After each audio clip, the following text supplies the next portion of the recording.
वैसे तो इस साल सर्वाइवल सीरीज के नाम पे ऐसे बहुत सारे सीरीज रिलीज हुए हैं, लेकिन आज की इस काउंटर में सिर्फ 5 आपको बेहतरीन सीरीज बताने वाला हूँ जो कि मस्ट वॉच के साथ साथ टाइम वर्थ भी है। 4 बेहतरीन सीरीज रिलीज हुई थी और इसी के साथ एक सीरीज को एक्सटेंड किया गया था, जिसके बारे में मैंने पहले की वीडियो में बताया था, उसी के बारे में बात करने वाले हैं। सभी सीरीज अलग अलग ओटीटी प्लेटफॉर्म से रिलीज हुई है, अलग अलग जॉनर के साथ, जिससे आप हिंदी इंग्लिश के साथ डायरेक्टली ऐप पे जाकर या फिर आप डाउनलोड करके भी देख सकते हैं। उम्मीद करता हूँ आपको ये वीडियो पसंद आएगी और इसी के साथ चैनल पे आप नए हैं तो चैनल को आप जरूर सब्सक्राइब करके आगे बढ़िएगा। चलिए बढ़ते हैं आज की इस काउंटडाउन की तरफ।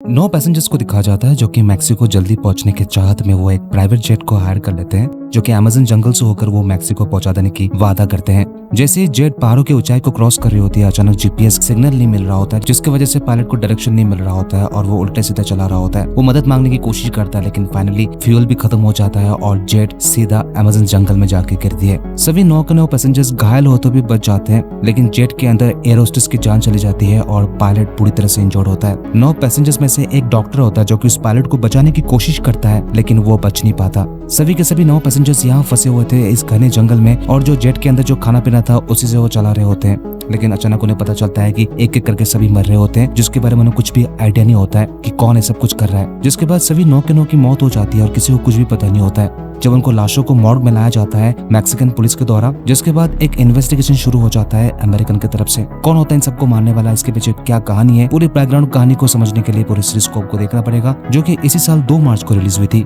ये एक सर्वाइवल मिस्ट्री सीरीज है, 9 bodies in A Mexican morgue, जिसके सिर्फ 6 एपिसोड्स है और ईच एपिसोड की ड्यूरेशन है 40 से लेकर 50 मिनट के आसपास, जो कि सिर्फ फिलहाल के लिए इंग्लिश में अवेलेबल है MGM+ पे, लेकिन आप चाहे तो Amazon प्राइम पे आप देख सकते हैं या फिर आप डाउनलोड करके भी देख सकते हैं। सीरीज की IMDb रेटिंग है 6.4। एक बेस्ट सेलिंग सीरीज से इंस्पायर्ड होकर इस सीरीज को बनाई गई है, जहाँ कहानी लेके जाती है वर्ल्ड वॉर 2 के समय और फोकस किया जाता है डोरिंगो के ऊपर, जो कि उस समय एक ब्रिटिश आर्मी सर्जन हुआ करता था और ब्रिटिश आर्मी को रिप्रेजेंट करते हुए बहुत सारे ऐसे वॉर्स भी होने लग रहा था। लेकिन जब जापान के साथ उनका सामना होता है तो जापानीज आर्मी जीत जाती है और डोरिंगो और उसके बहुत सारे दोस्तों को as a prisoner of war capture कर ले जाता है। जिसके बाद जापानीज आर्मी उनके ऊपर बहुत बुरी तरह से टॉर्चर किया जाता है, उन्हें पीटा जाता है, जिसे बहुत कम ऐसे ब्रिटिश सोल्जर होते हैं जो सेफ आते हैं और दम तोड़ देते हैं। लेकिन डोरिंगो को ये उम्मीद था कभी न कभी यहाँ से वो छूटकर घर वापस जाएंगे। समय आता जब 1945 का, जब जापान के ऊपर 2 न्यूक्लियर बम गिराए गए थे और जापान ने सरेंडर कर दिया था, जिसके बाद ब्रिटिश सोल्जर्स को छुड़ा ले जाता है। इसके कुछ ही महीने के अंदर डोरिंगो अपने अंकल के साथ रहने लगता है और यहाँ अपने आंटी के साथ उसका इंटीमेट अफेयर शुरू हो जाता है, जो पहले उसका अंकल को पता नहीं चलता है, लेकिन आगे जाके जब पता चलता है तो सब कुछ बर्बाद हो जाता है। जिसके बाद डोरिंगो पूरी तरह से अकेला हो जाता है और आज वो 65 साल का हो चुका होता है और उसके साथ पास में जो कुछ भी हुआ था, उसका अफेयर और किस तरह से जापानीज आर्मी उसे टॉर्चर किया करता था, सब कुछ आज भी याद आता है। किस तरह से सबका सामना करता है, आखिरकार डोरिंगो के साथ क्या होता है, जो कि एक बेहतरीन सीरीज है। पूरी तरह से इमोशन से कनेक्ट हो जाती है पूरी सीरीज, जो कि इसी साल 18 अप्रैल को रिलीज हुई थी, the narrow road to the deep north, जिसके ईच एपिसोड की ड्यूरेशन है 30 मिनट से लेकर 40 मिनट, जो कि बेहतरीन हिंदी डब के साथ रिलीज हुई है, जिसे आप चाहे तो सोनी पिक्स पे देख सकते हैं या फिर जियो टीवी पर। सीरीज का IMDb रेटिंग है 7.2। अब इस नाम पर बहुत सारे मूवीज बन चुके हैं और पहली बार एक सीरीज को बनाया गया जहाँ कहानी लेके जाती है ईयर 2120 को, जहाँ बहुत सारे से बिलियनर कंपनी जो कि अर्थ में रूल कर रहे होते हैं, उनमें से एक कंपनी होता है जो कि अपने कुछ एस्ट्रोनॉट्स को भेजती है दूसरे प्लैनेट में जाकर जेनोमॉर्फ यानी जो थूक वाले जो एलियन होते हैं उसके सैंपल्स लेके आने के लिए, जहाँ वो कलेक्ट तो कर लेते हैं, लेकिन जैसे ही वो सब कुछ लेकर वो अर्थ वापस पहुंच रहे होते हैं, लेकिन अचानक वो सारे अंडे फूटकर वो थूक वाले एलियन बाहर निकल जाते हैं और सबको मार डालते हैं। इनमें से सिर्फ एक ह्यूमन साइबोर्ग बचता है जो कि किसी तरह से शिप को कंट्रोल करके वो अर्थ के ऊपर ब्लास्ट करा देता है। अब ये देखने के बाद दूसरा एक राइवल कंपनी होता है जो कि इसमें इंटरेस्ट होता है कि शिप में क्या था, जो अपने एक टीम को भेजता है जिसे लीड कर रहा होता है वेंडी, और वेंडी और अपने दोस्तों के साथ सारे सैंपल्स को कलेक्ट कर रहा होता है और अपनी कंपनी के बॉस को सौंप देता है। जैसे इसके ऊपर टेस्ट किया जा रहा होता है, ऐसा लग रहा होता है कि वेंडी सबसे कनेक्टेड है, लेकिन कैसे, इस सबका कनेक्शन इस पूरे सीरीज में दिखाया गया है, जो कि बहुत सारे से कहानी को कनेक्ट करके इस सीरीज को बनाया गया है, जो एक मस्ट वॉच सीरीज है। कहीं ना कहीं इस सीरीज को 1979 में रिलीज हुई एलियन मूवी उससे कनेक्ट किया गया है। ये एक सर्वाइवल साइफाई सीरीज है जो कि 13 अगस्त को रिलीज हुई थी, एलियन अर्थ। इस सीरीज के कुल 8 एपिसोड है और सभी के सभी रिलीज हो चुकी है बेहतरीन हिंदी डब के साथ, जिसे आप चाहे तो डाउनलोड करके या फिर जियो हॉटस्टार पे जाकर डायरेक्ट देख सकते हैं। इस सीरीज की IMDb रेटिंग है 7.3। अब इस सीरीज के बारे में ऑलरेडी 2022 में वीडियो में ऐड भी कर दिया था, लेकिन हाल ही में इस सीरीज का सीजन 3 रिलीज हुई है और इसी वजह से मैं इस सीरीज को मैं ऐड कर रहा हूँ, जहाँ इस सीरीज की कहानी शुरुआत होती है, जहाँ सीजन 2 खत्म होती है और हमें ऑलरेडी पता होता है किस तरह से ओसागी और अरिसु सारे के सारे गेम्स जीतने के बाद वो अपने असली दुनिया में लौट आते हैं और उन्हीं के साथ बहुत सारे सर्वाइवर होते हैं। लेकिन जब असली दुनिया में उन्हें सब के बारे में याद किया जाता है तो उन्हें बिल्कुल भी याद नहीं आता है। एक प्रोफेसर होता है टोक्यो यूनिवर्सिटी में जिसका नाम है शांतारो, जिसे एक क्लू मिल चुका होता है कि ऐसा कोई गेम है जहाँ इसके बारे में जानने के लिए वो किसी भी हद तक जाने के लिए तैयार था और वो खुद इस गेम में पार्टिसिपेट करना चाहता है। जिसके बाद आगे ये दिखा जाता है जहाँ अरिसो और ओसाकी दोनों शादी कर लेते हैं और एक हैप्पी मैरिड लाइफ को जी रहे होते हैं। लेकिन अचानक अरिसो को पता चलता है कि उसकी बीवी ओसाकी जो कि किडनैप हो चुका होता है और कहीं पे नहीं मिल रहा होता है।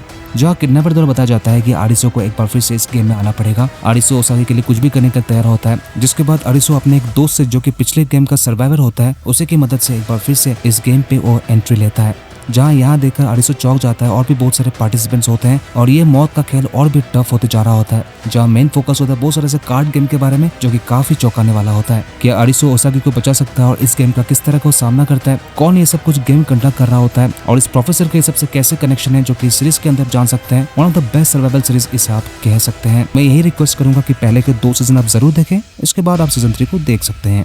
ये एक जापानीज सर्वाइवल सीरीज है एलिस इन बॉर्डरलैंड। इस पूरे सीरीज के कुल 24 एपिसोड्स बनते हैं और ईच एपिसोड की ड्यूरेशन है 40 मिनट से लेकर कुछ ऐसे एपिसोड्स है जिसका ड्यूरेशन है 1 घंटे पार, जो कि बेस्ट हिंदी डब के साथ नेटफ्लिक्स पे रिलीज हो चुकी सभी के सभी एपिसोड्स। आप चाहे तो पहले के 2 सीजन को भी डाउनलोड करके भी देख सकते हैं या फिर सीधा ऐप पे जाकर। ओवरऑल इस सीरीज का IMDb रेटिंग है 7.8। इस सीरीज की कहानी अमेरिकन हिस्ट्री के ऊपर बेस्ड है, जहाँ कहानी लिखी जाती है 1857, जहाँ एक लड़ाई को दिखाया जा रहा होता है जो कि अमेरिकन और अमेरिका के स्थायी बाशिंदा या फिर ट्राइब्स कह सकते हैं रेड इंडियंस के बीच। जहाँ अमेरिकन यही चाहते हैं कि उनके साथ लड़ाई करके इन सारे रेड इंडियंस जो कि ट्राइबल होते हैं उन्हें अपनी जमीन से खदेड़ा जाए, जो कि बेसिकली यही सच्चाई है। और आज जो अमेरिका जो अपना देश कहता है उनका वो कभी भी नहीं था, उन्होंने वहाँ के रेड इंडियन ट्राइबल से लूटा है। खैर कहानी में यूटा वार के ऊपर फोकस किया जाता है, जहाँ पे बहुत सारे ऐसे फैमिली होते हैं जिनके घर उजड़ गए थे और उनके पास कहीं भी रहने का जगह नहीं होता है। जहाँ एक फैमिली को फोकस किया जाता है जहाँ आइजक अपनी बीवी और बच्चे के साथ इधर उधर भटक रहे होते हैं एक स्थायी जगह की खोज में, जहाँ चप्पे चप्पे पर छूटमूट लड़ाई हो जाती है और इस वजह से कई फैमिली घायल हो जाते हैं और इसी तरह से आइजक और उसकी फैमिली बचता फिर रहा होता है। लेकिन इसके बाद आइजक और उसकी फैमिली को रहने के लिए जगह देता है कुछ ट्राइबल्स जो कि रेड इंडियन ट्राइबल्स होते हैं और इन खराब हालातों में भी उनका अच्छा ख्याल रखा जाता है, जिसे देखने के बाद आइजक समझ आता है उसे किसके लिए असल में लड़ना चाहिए।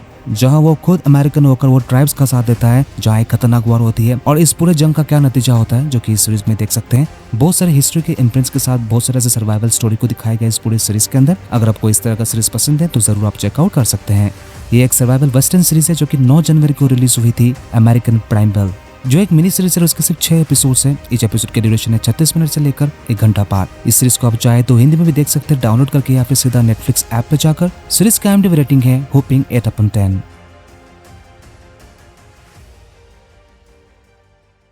तो दोस्तों आई होप आपको ये वीडियो पसंद आई होगी। अगर आपको ज़रा से पसंद आई है तो चैनल को आप जरूर सब्सक्राइब लाइक जरूर कीजिएगा। अगर आप चैनल पर नए हैं तो कमेंट जरूर कीजिएगा, क्योंकि हम इसी तरह के टॉप 5, 7 और एक्सप्लेनेशन अलग अलग टॉपिक्स पर इसी चैनल पर लाते रहते हैं। अब सभी से जल्द मिलता हूँ एक और वीडियो के साथ, तब तक के लिए take care and keep watching.